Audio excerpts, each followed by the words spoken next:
Mano Lima e o lobisomem do Arvoredo.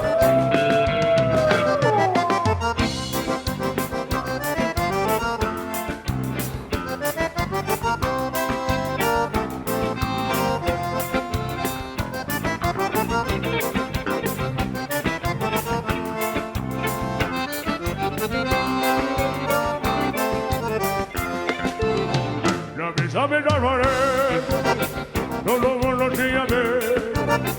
Foi meu pai que me contou que a noite depois eu te encontrou com bichareiro. Nessa-feira lua cheia, e depois eu lá sozinho. De repente teve uma sombra, leva o lobisomem, acostei do lobisomem. De repente teve uma sombra, leva o lobisomem, acostei do lobisomem. De missioneiro para missioneiro, canta na Rádio Gaitaço ele, Dom Pedro Hortaça.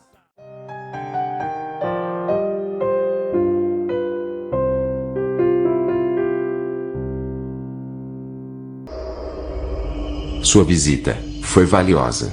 Retorne sempre que puder.